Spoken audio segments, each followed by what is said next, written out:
Chief, you've signed Stefan Colakovski as a late addition to the squad. How did this sort of come about? Well, I knew that he was in talks with a couple of European clubs, and I was just keeping tabs on him. We actually tried to get him last year, around I think it was the second window in Jan. We ended up going with Salas in terms of solidifying the midfield. And then I just went cold. And then I kept tabs on him for the beginning of this season. His agent at the time said that he was looking to move overseas, rightfully so. And then as it panned out, just didn't eventuate. And I was lucky enough they wanted to come here and we could strike a deal. Did Marco's injury play a factor in needing to find a new attacker as well? Not really. I think the fact that Marco's injured gave an opportunity to one of the younger guys, and it was just, for me, it was more the expectation and trying to bridge that that inexperience with those younger guys and not putting them in a position where, the pressure is from day one. I wanted to give them an opportunity to develop. So bringing in Colla and then having, players like, so I still have players like OVH, Bawley, Luke Supek and so on, and even Luke Brooks-Smith that's coming through now with Gab, just gives us that range of experience, from real senior experience, kids that have had, a couple of years in the A-League and the ones that are about to start a career. And given the talent that you've lost, how pleased are you with the players you've been able to bring in? Because it actually looks like, you've potentially even strengthened the squad. Every player I bring in, I don't bring in half-heartedly. I spend a lot of time and very thorough in my process. The staff is as well. We spend, I think from the first day I got back from pre-season holidays, last year's holidays, we spend maybe 6 to 8 hours looking at players all the time. So every single player that's come in, I'm completely satisfied they're going to do a really good job for us.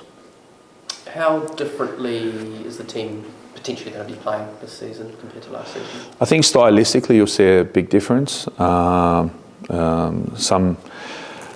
Some areas a little bit more evident than others. There'll be a lot of subtleties that we're going to improve and build on. Again, like last year's team had a different dynamic. This year's going to be, we're going to build on what we did last year, but again, we're going to go and evolve the system. And what was it about Stefan that attracted you to signing him? Good question. He's very dangerous, and I can't give you a tangible. Like his forward runs are fantastic. He has just a sense of where the goal is. He gets himself in positions that a lot of other attackers don't. Is he the end product at the moment? I think not. I think he still has a higher ceiling. I think he needs to work on his technical grounding, but I think his game awareness is very good. So I think he's in the right place where we can develop his skill set, especially his his half space movement. If we can get that right as well, I think we've got a really good player. You've lost a lot of timber as well after Oscar leaving. I don't know. Is the aerial route now not as much of an option? Who have we lost? Sorry, that's tall. Well, after Oscar leaving. But Oscar played 6 games last year. But you don't have as much height up front, with Costa. But I don't think we had height last year. I think up until round 6, I think he played. Yeah, round 6, and then I think played Newcastle. We got re-injured, came off against Brisbane, and then didn't play until Macarthur. So for us, height isn't. What I'm saying is that you're going to keep the ball on the ground more. Is that something a bit more? Well, yeah, the intention is to keep the ball on the ground. That's the part of the evolution. So for us, we want to go. We had a mix last year of, being, a lower defending team. Because of the personnel we had. I think this year now we have players that are more in tune with our build-up principles, which hopefully means that we have longer periods on the ball. I think we'll have better movement off the ball. It just happens to be a lot of those players aren't tall. But that doesn't matter because, again, it's more about efficiency of movement, efficiency of the phase, and then hopefully we have a lot more of the ball in order for us to be effective. A number of the players you brought in, you've said they can play in multiple positions. Mm-hmm. Is that true of Steph as well? So I think if you want to give Steph a position, I would just basically draw him as an attacker. I'd label him as an attacker.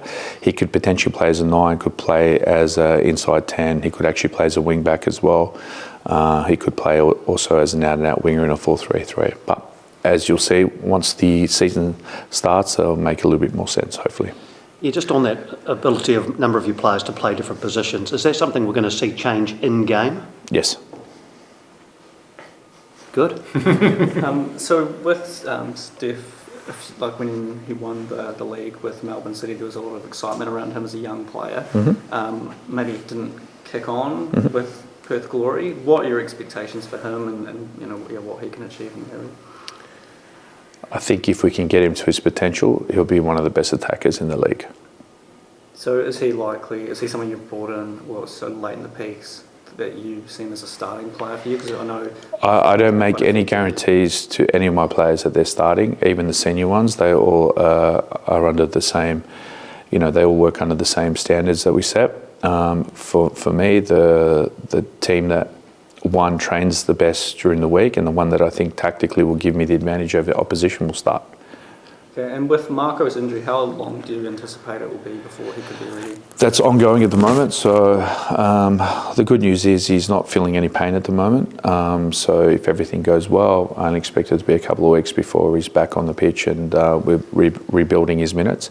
It will come down to a feel, and then if he's pain-free over the next 2 weeks, then I'd say it'd be within a couple of rounds of the A-League season. So was there something that happened in one of the pre-season games? So he experienced pain about 5 weeks ago in that area. We thought it was basically offset from another injury that we're managing. And then the pain basically went away, came back after a friendly game, after the Wanderers game. And then after getting the scan, it showed that there was a bit of a fracture.